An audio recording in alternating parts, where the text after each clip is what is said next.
ब्रह्माण्डविजय श्रीशिवकवचं नारद उवाच शिवस्य कवचं ब्रूहि मत्स्यराजेन यद्धृतं नारायण महाभाग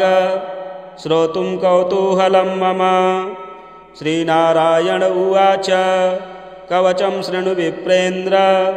शङ्करस्य महात्मनः ब्रह्माण्डविजयं नाम सर्वावयवरक्षणं पुरा दुर्वाससा दत्तं मत्स्यस्य राजाय धीमते दत्त्वा षडक्षरं मन्त्रं सर्वपापप्रणाशनं स्थिते च कवचे देहे नास्ति मृत्युश्च जीविनाम् अस्त्रे शस्त्रे जले वह्नौ सिद्धिश्चेन्नास्ति संशयः यद्धृत्वा पठनाद्बाणः शिवत्वं प्राप लीलया बभूव शिवतुल्यश्च यद्धृत्वा नन्दिकेश्वरः वीरश्रेष्ठो वीरभद्रो साम्बो भूद्धारणाद्यतः त्रैलोक्यविजयी राजा हिरण्यकशिपुः स्वयं हिरण्याक्षश्च विजयी चाभवद्धारणाद्धिसः यद्धृत्वा पठनात् सिद्धो दुर्वासा विश्वपूजितः जयगीषभ्यो महायोगी पठनाद्धारणाद्यतः यद्धृत्वा वामदेवश्च देवलः पवनः स्वयं अगस्त्यश्च पुलस्त्यश्च अभवद्विश्वपूजितः। श्रीशिवकवचम् ॐ नमः शिवायेति च मस्तकं मे सदावतु ॐ नमः शिवायेति च स्वाहा भालं सदावतु ॐ ह्रीं श्रीं क्लीं शिवायेति स्वाहा नेत्रे सदावतु ॐ ह्रीं क्लीं हुं शिवायेति नमो मे पातु नासिकाम् ॐ नमः शिवाय शान्ताय स्वाहा कण्ठं सदावतु ॐ ह्रीं श्रीं हुं संसार कर्ते स्वाहा कर्णौ सदावतु ॐ ह्रीं श्रीं पञ्चवक्त्राय स्वाहा दन्तं सदावतु ॐ ह्रीं महेशाय स्वाहा चाधरं पातु मे सदावतु ॐ ह्रीं श्रीं क्लीं त्रिनेत्राय स्वाहा केशान् सदावतु ॐ ह्रीं ऐं महादेवाय स्वाहा वक्षः सदावतु ॐ ह्रीं श्रीं क्लीं मे रुद्राय स्वाहा नाभिं सदावतु ॐ ह्रीं ऐं श्रीं श्रीं ईश्वराय स्वाहा पृष्ठं सदावतु ॐ ह्रीं क्लीं मृत्युञ्जयाय स्वाहा भ्रुवौ सदावतु ॐ ह्रीं श्रीं क्लीं ईशानाय स्वाहा पार्श्वं सदावतु ॐ ह्रीं ईश्वराय स्वाहा चोदरं पातु मे सदावतु ॐ श्रीं ह्रीं मृत्युञ्जयाय स्वाहा बाहु सदावतु ॐ ह्रीं श्रीं क्लीं ईश्वराय स्वाहा पातु करौ मम ॐ महेश्वराय रुद्राय नितम्बं पातु मे सदा ॐ ह्रीं श्रीं भूतनाथाय स्वाहा पादौ सदावतु ॐ सर्वेश्वराय सर्वाय स्वाहा पादौ सदावतु प्राच्यां मां पातु भूतेशः आग्नेयां पातु शङ्करः दक्षिणे पातु मां रुद्रो नैऋत्यां स्थाणुरेव च पश्चिमे खण्डपरशुर्वायव्यां चन्द्रशेखरः उत्तरे गिरिशः पातु चैशान्याम् ईश्वरः स्वयम् ऊर्ध्वे मृडः सदा पातु चाधो मृत्युञ्जयः स्वयं जले स्थले चान्तरिक्षे स्वप्ने जागरणे सदा पिनाकी पातु मां प्रीत्या भक्तं वै भक्तवत्सलः फलश्रुति इति ते कथितं वत्स कवचं परमाद्भुतं दशलक्षजपेनैव सिद्धिर्भवति निश्चितं यदि स्यात् सिद्धकवचो रुद्रतुल्यो भवेद्ध्रुवं तव स्नेहान्मयाख्यातं प्रवक्तव्यं न कस्यचित् कवचं काण्वशाखोक्तम् अतिगोप्यं सुदुर्लभम् अश्वमेधसहस्राणि राजसूयाय शतानि च सर्वाणि कवचस्यास्य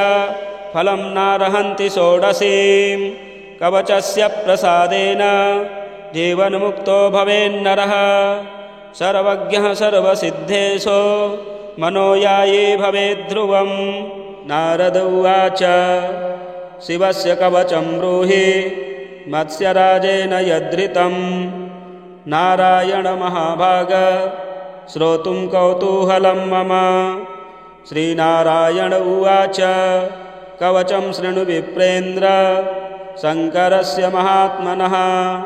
ब्रह्माण्डविजयं नाम सर्वावयवरक्षणं पुरा दुर्वाससा दत्तं मत्स्यस्य राजाय धीमते दत्त्वा षडक्षरं मन्त्रं सर्वपापप्रणाशनं स्थिते च कवचे देहे नास्ति मृत्युश्च जीविनाम् अस्त्रे शस्त्रे जले वह्नौ सिद्धिश्चेन्नास्ति संशयः यद्धृत्वा पठनाद्बाणः शिवत्वं प्राप लीलया बभूव शिवतुल्यश्च यद्धृत्वा नन्दिकेश्वरः वीरश्रेष्ठो वीरभद्रो साम्बो भूद्धारणाद्यतः त्रैलोक्यविजयी राजा हिरण्यकशिपुः स्वयं हिरण्याक्षश्च विजये चाभवद्धारणाद्धिसः यद्धृत्वा पठनात् सिद्धो दुर्वासा विश्वपूजितः जयगीषभ्यो महायोगी पठनाद्धारणाद्यतः यद्धृत्वा वामदेवश्च देवलः पवनः स्वयं अगस्त्यश्च पुलस्त्यश्च अभवद्विश्वपूजितः श्रीशिवकवचम् ॐ नमः शिवायेति च मस्तकं मे सदावतु ॐ नमः शिवायेति च स्वाहाभालं सदावतु ॐ ह्रीं श्रीं क्लीं शिवायेति स्वाहा नेत्रे सदावतु ॐ ह्रीं क्लीं हुं शिवायेति नमो मे पातु नासिकाम् ॐ नमः शिवाय शान्ताय स्वाहा कण्ठं सदावतु ॐ ह्रीं श्रीं हुं संसार कर्ते स्वाहा कर्णौ सदावतु ॐ ह्रीं श्रीं पञ्चवक्त्राय स्वाहा दन्तं सदावतु ॐ ह्रीं महेशाय स्वाहा चाधरं पातु मे सदावतु ॐ ह्रीं श्रीं क्लीं त्रिनेत्राय स्वाहा केशान् सदावतु ॐ ह्रीं ऐं महादेवाय स्वाहा वक्षः सदावतु ॐ ह्रीं श्रीं क्लीं मे रुद्राय स्वाहा नाभिं सदावतु ॐ ह्रीं ऐं श्रीं श्रीं ईश्वराय स्वाहा पृष्ठं सदावतु ॐ ह्रीं क्लीं मृत्युञ्जयाय स्वाहा भ्रुवौ सदावतु ॐ ह्रीं श्रीं क्लीं ईशानाय स्वाहा पार्श्वं सदावतु ॐ ह्रीं ईश्वराय स्वाहा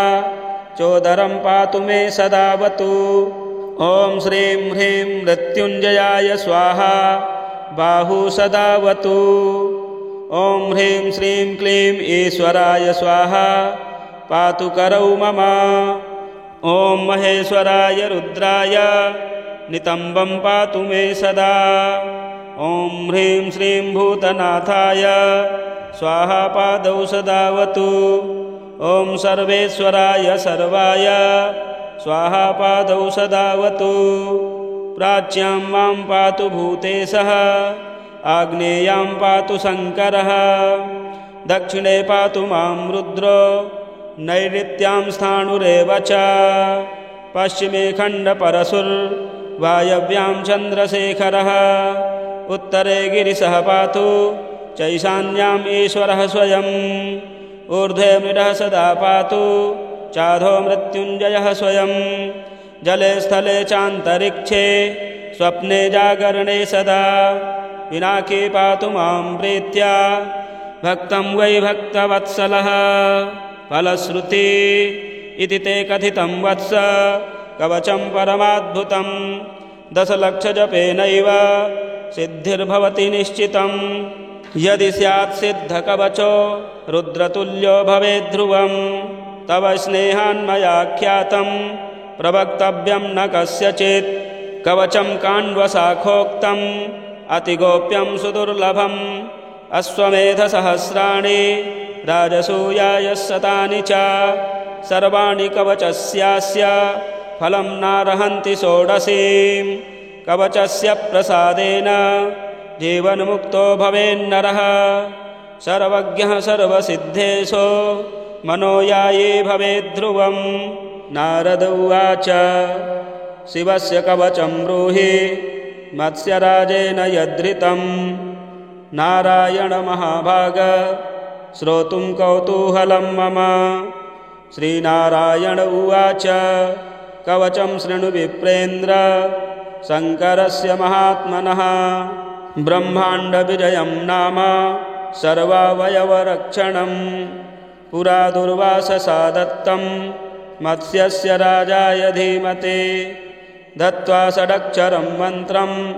सर्वपापप्रणाशनं स्थिते च कवचे देहे नास्ति मृत्युश्च जीविनाम् अस्त्रे शस्त्रे जले वह्नौ सिद्धिश्चेन्नास्ति संशयः यद्धृत्वा पठनाद्बाणः शिवत्वं प्राप लीलया बभूव शिवतुल्यश्च यद्धृत्वा नन्दिकेश्वरः वीरश्रेष्ठो वीरभद्रो साम्बो भूद्धारणाद्यतः त्रैलोक्यविजयी राजा हिरण्यकशिपुः स्वयं हिरण्याक्षश्च विजये चाभवद्धारणाद्धिसः यद्धृत्वा पठनात् सिद्धो दुर्वासा विश्वपूजितः जयगीषभ्यो महायोगी पठनाद्धारणाद्यतः यद्धृत्वा वामदेवश्च देवलः पवनः स्वयं अगस्त्यश्च पुलस्त्यश्च अभवद्विश्वपूजितः श्रीशिवकवचम् ॐ नमः शिवायेति च मस्तकं मे सदावतु ॐ नमः शिवायेति च स्वाहाभालं सदावतु ॐ ह्रीं श्रीं क्लीं शिवायेति स्वाहा नेत्रे सदावतु ॐ ह्रीं क्लीं हुं शिवायेति नमो मे पातु नासिकाम् ॐ नमः शिवाय शान्ताय स्वाहा कण्ठं सदावतु ॐ ह्रीं श्रीं हुं संसार कर्ते स्वाहा कर्णौ सदावतु ॐ ह्रीं श्रीं पञ्चवक्त्राय स्वाहा दन्तं सदावतु ॐ ह्रीं महेशाय स्वाहा चाधरं पातु मे सदावतु ॐ ह्रीं श्रीं क्लीं त्रिनेत्राय स्वाहा केशान् सदावतु ॐ ह्रीं ऐं महादेवाय स्वाहा वक्षः सदावतु ॐ ह्रीं श्रीं क्लीं मे रुद्राय स्वाहा नाभिं सदावतु ॐ ह्रीं ऐं श्रीं श्रीं ईश्वराय स्वाहा पृष्ठं सदावतु ॐ ह्रीं क्लीं मृत्युञ्जयाय स्वाहा भ्रुवौ सदावतु ॐ ह्रीं श्रीं क्लीं ईशानाय स्वाहा पार्श्वं सदावतु ॐ ह्रीं ईश्वराय स्वाहा चोदरं पातु मे सदावतु ॐ श्रीं ह्रीं मृत्युञ्जयाय स्वाहा बाहु सदावतु ॐ ह्रीं श्रीं क्लीं ईश्वराय स्वाहा पातु करौ मम ॐ महेश्वराय रुद्राय नितम्बं पातु मे सदा ॐ ह्रीं श्रीं भूतनाथाय स्वाहा पादौ सदावतु ॐ सर्वेश्वराय सर्वाय स्वाहा पादौ सदावतु प्राच्यां मां पातु भूतेशः आग्नेयां पातु शङ्करः दक्षिणे पातु मां रुद्रो नैऋत्यां स्थाणुरेव च पश्चिमे खण्डपरशुर्वायव्यां चन्द्रशेखरः उत्तरे गिरिशः पातु चैशान्याम् ईश्वरः स्वयम् ऊर्ध्वे मृडः सदा पातु चाधो मृत्युञ्जयः स्वयं जले स्थले चान्तरिक्षे स्वप्ने जागरणे सदा पिनाकी पातु मां प्रीत्या भक्तं वै भक्तवत्सलः फलश्रुति इति ते कथितं वत्स कवचं परमाद्भुतं दशलक्षजपेनैव सिद्धिर्भवति निश्चितं यदि स्यात् सिद्धकवचो रुद्रतुल्यो भवेद्ध्रुवं तव स्नेहान्मयाख्यातं प्रवक्तव्यं न कस्यचित् कवचं काण्वशाखोक्तम् अतिगोप्यं सुदुर्लभम् अश्वमेधसहस्राणि राजसूयायशतानि च सर्वाणि कवचस्यास्य फलं नार्हन्ति षोडशीं कवचस्य प्रसादेन जीवन्मुक्तो भवेन्नरः सर्वज्ञः सर्वसिद्धेशो मनोयायी भवेद्ध्रुवं नारद उवाच शिवस्य कवचं ब्रूहि मत्स्यराजेन यद्धृतं नारायण महाभाग श्रोतुं कौतूहलं मम श्रीनारायण उवाच कवचं शृणु विप्रेन्द्र शङ्करस्य महात्मनः ब्रह्माण्डविजयं नाम सर्वावयवरक्षणं पुरा दुर्वाससा दत्तं मत्स्यस्य राजाय धीमते दत्त्वा षडक्षरं मन्त्रं सर्वपापप्रणाशनं स्थिते च कवचे देहे नास्ति मृत्युश्च जीविनाम् अस्त्रे शस्त्रे जले वह्नौ सिद्धिश्चेन्नास्ति संशयः यद्धृत्वा पठनाद्बाणः शिवत्वं प्राप लीलया बभूव शिवतुल्यश्च यद्धृत्वा नन्दिकेश्वरः वीरश्रेष्ठो वीरभद्रो साम्बो भूद्धारणाद्यतः त्रैलोक्यविजयी राजा हिरण्यकशिपुः स्वयं हिरण्याक्षश्च विजयी चाभवद्धारणाद्धिसः यद्धृत्वा पठनात् सिद्धो दुर्वासा विश्वपूजितः जयगीषभ्यो महायोगी पठनाद्धारणाद्यतः यद्धृत्वा वामदेवश्च देवलः पवनः स्वयम् अगस्त्यश्च पुलस्त्यश्च अभवद्विश्वपूजितः श्रीशिवकवचम् ॐ नमः शिवायेति च मस्तकं मे सदावतु ॐ नमः शिवायेति च स्वाहाभालं सदावतु ॐ ह्रीं श्रीं क्लीं शिवायेति स्वाहा नेत्रे सदावतु ॐ ह्रीं क्लीं हुं शिवायेति नमो मे पातु नासिकाम् ॐ नमः शिवाय शान्ताय स्वाहा कण्ठं सदावतु ॐ ह्रीं श्रीं हुं संसार कर्ते स्वाहा कर्णौ सदावतु ॐ ह्रीं श्रीं पञ्चवक्त्राय स्वाहा दन्तं सदावतु ॐ ह्रीं महेशाय स्वाहा चाधरं पातु मे सदावतु ॐ ह्रीं श्रीं क्लीं त्रिनेत्राय स्वाहा केशान् सदावतु ॐ ह्रीं ऐं महादेवाय स्वाहा वक्षः सदावतु ॐ ह्रीं श्रीं क्लीं मे रुद्राय स्वाहा नाभिं सदावतु ॐ ह्रीं ऐं श्रीं श्रीं ईश्वराय स्वाहा पृष्ठं सदावतु ॐ ह्रीं क्लीं मृत्युञ्जयाय स्वाहा भ्रुवौ सदावतु ॐ ह्रीं श्रीं क्लीं ईशानाय स्वाहा पार्श्वं सदावतु ॐ ह्रीं ईश्वराय स्वाहा चोदरं पातु मे सदावतु ॐ श्रीं ह्रीं मृत्युञ्जयाय स्वाहा बाहु सदावतु ॐ ह्रीं श्रीं क्लीं ईश्वराय स्वाहा पातु करौ मम ॐ महेश्वराय रुद्राय नितम्बं पातु मे सदा ॐ ह्रीं श्रीं भूतनाथाय स्वाहा पादौ सदावतु ॐ सर्वेश्वराय सर्वाय स्वाहा पादौ सदावतु प्राच्यां मां पातु भूतेशः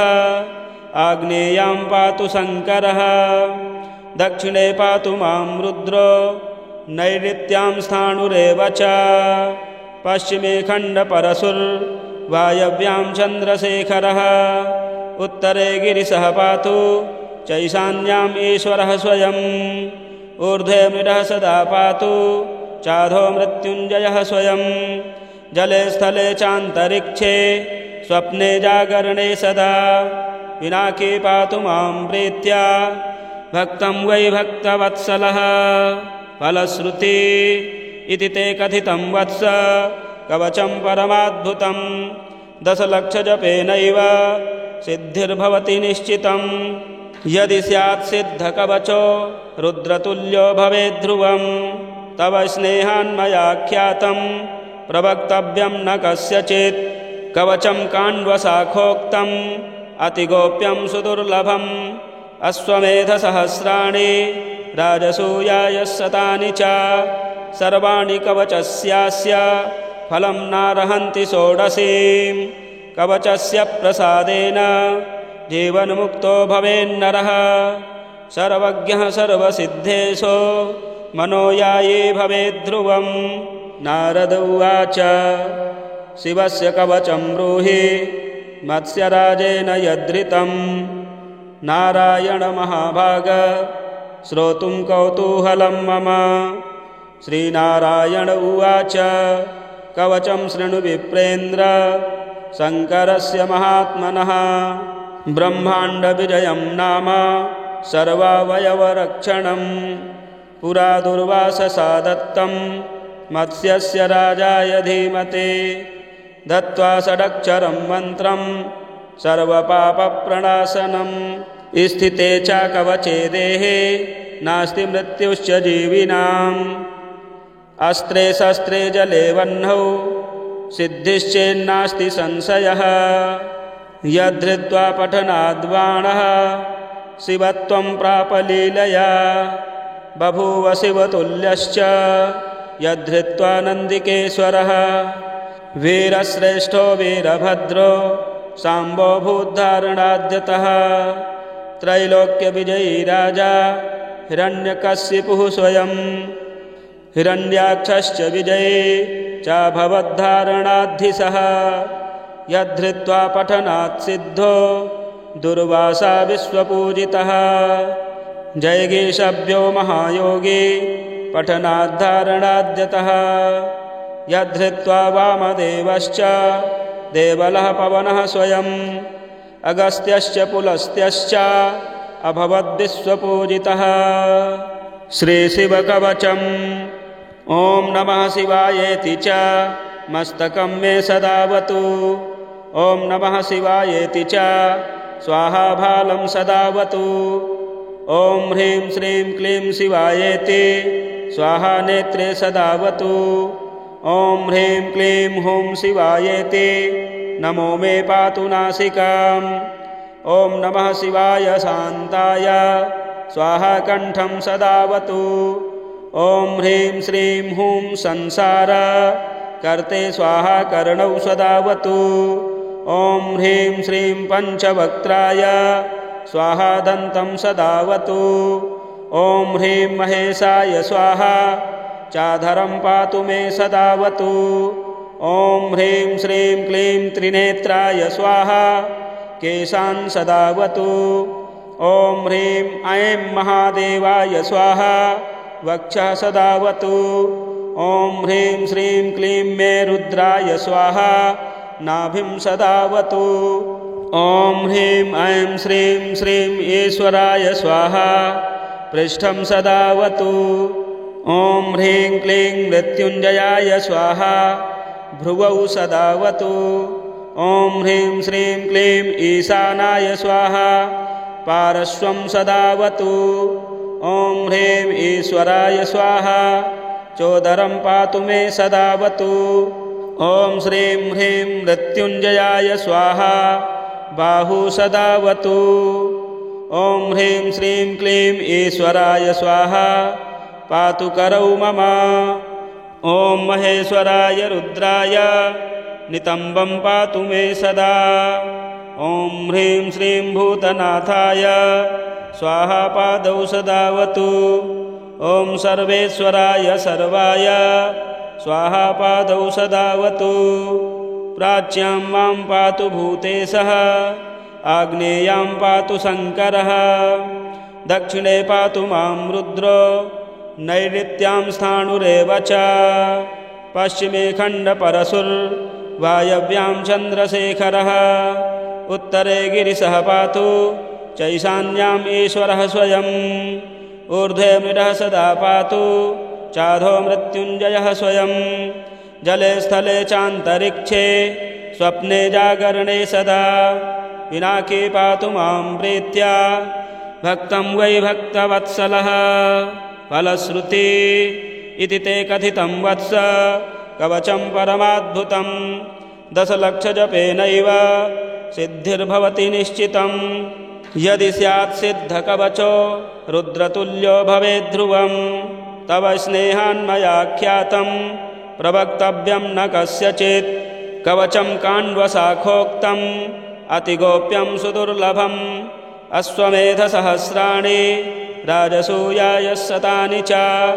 सर्वाणि कवचस्यास्य फलं नार्हन्ति षोडशीं कवचस्य प्रसादेन जीवन्मुक्तो भवेन्नरः सर्वज्ञः सर्वसिद्धेशो मनोयायी भवेद्ध्रुवं नारद उवाच शिवस्य कवचं ब्रूहि मत्स्यराजेन यद्धृतं नारायण महाभाग श्रोतुं कौतूहलं मम श्रीनारायण उवाच कवचं शृणु विप्रेन्द्र शङ्करस्य महात्मनः ब्रह्माण्डविजयं नाम सर्वावयवरक्षणं पुरा दुर्वाससा दत्तं मत्स्यस्य राजाय धीमते दत्त्वा षडक्षरं मन्त्रं सर्वपापप्रणाशनं स्थिते च कवचे देहे नास्ति मृत्युश्च जीविनाम् अस्त्रे शस्त्रे जले वह्नौ सिद्धिश्चेन्नास्ति संशयः यद्धृत्वा पठनाद्बाणः शिवत्वं प्राप लीलया बभूव शिवतुल्यश्च यद्धृत्वा नन्दिकेश्वरः वीरश्रेष्ठो वीरभद्रो साम्बो भूद्धारणाद्यतः त्रैलोक्यविजयी राजा हिरण्यकशिपुः स्वयं हिरण्याक्षश्च विजयी चाभवद्धारणाद्धिसः यद्धृत्वा पठनात् सिद्धो दुर्वासा विश्वपूजितः जयगीषभ्यो महायोगी पठनाद्धारणाद्यतः यद्धृत्वा वामदेवश्च देवलः पवनः स्वयम् अगस्त्यश्च पुलस्त्यश्च अभवद्विश्वपूजितः श्रीशिवकवचम् ॐ नमः शिवायेति च मस्तकं मे सदावतु ॐ नमः शिवायेति च स्वाहाभालं सदावतु ॐ ह्रीं श्रीं क्लीं शिवायेति स्वाहा नेत्रे सदावतु ॐ ह्रीं क्लीं हुं शिवायेति नमो मे पातु नासिकाम् ॐ नमः शिवाय शान्ताय स्वाहा कण्ठं सदावतु ॐ ह्रीं श्रीं हुं संसार कर्ते स्वाहा कर्णौ सदावतु ॐ ह्रीं श्रीं पञ्चवक्त्राय स्वाहा दन्तं सदावतु ॐ ह्रीं महेशाय स्वाहा चाधरं पातु मे सदावतु ॐ ह्रीं श्रीं क्लीं त्रिनेत्राय स्वाहा केशान् सदावतु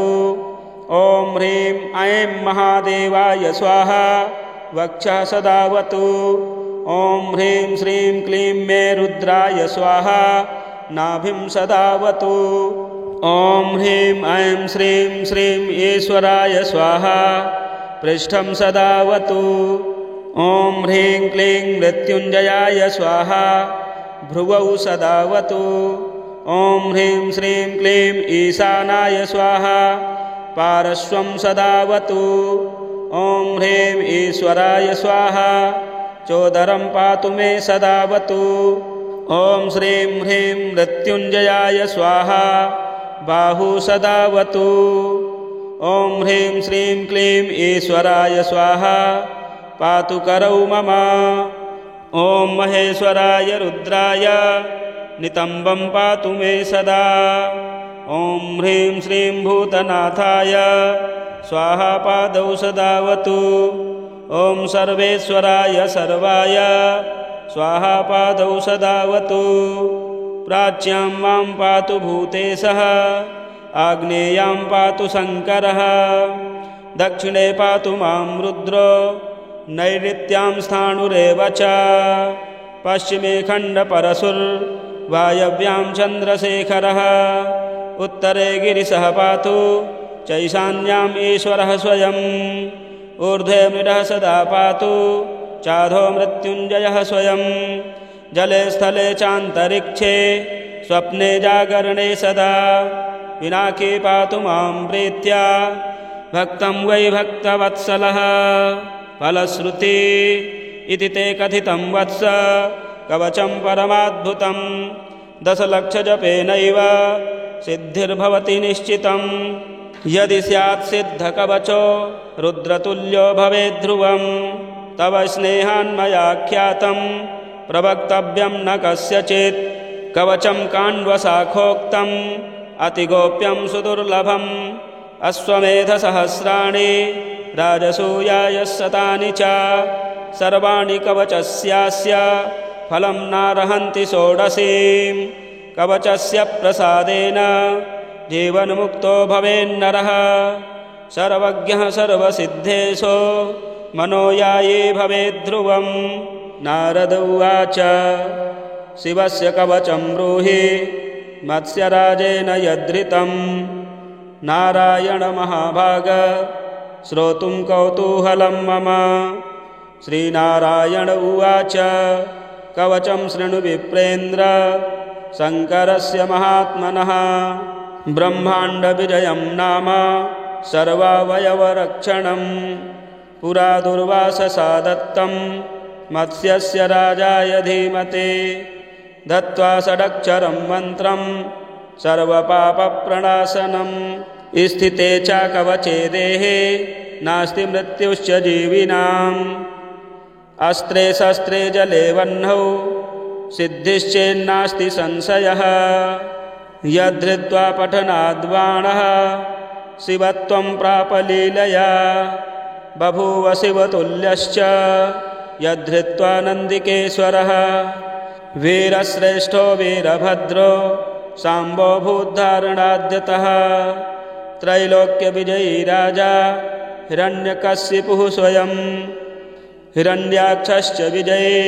चाभवद्धारणाद्धिसः यद्धृत्वा पठनात् सिद्धो दुर्वासा विश्वपूजितः जयगीषभ्यो महायोगी पठनाद्धारणाद्यतः यद्धृत्वा वामदेवश्च देवलः पवनः स्वयम् अगस्त्यश्च पुलस्त्यश्च अभवद्विश्वपूजितः फलश्रुति इति ते कथितं वत्स कवचं परमाद्भुतं दशलक्षजपेनैव सिद्धिर्भवति निश्चितं यदि स्यात् सिद्धकवचो रुद्रतुल्यो भवेद्ध्रुवं तव स्नेहान्मयाख्यातं प्रवक्तव्यं न कस्यचित् कवचं काण्वशाखोक्तम् अतिगोप्यं सुदुर्लभम् अश्वमेधसहस्राणि राजसूयायशतानि च सर्वाणि कवचस्यास्य फलं नार्हन्ति षोडशीं कवचस्य प्रसादेन जीवन्मुक्तो भवेन्नरः सर्वज्ञः सर्वसिद्धेशो मनोयायी भवेद्ध्रुवम् इदं कवचम् अज्ञात्वा भवेत् यः शङ्करप्रभुं शतलक्षं प्रजप्तोऽपि न मन्त्रः सिद्धिदायकः इति श्रीब्रह्मवैवर्ते पुराणे गणपतिखण्डे ब्रह्माण्डविजये नाम श्रीशङ्करकवचस्तोत्रं सम्पूर्णम्।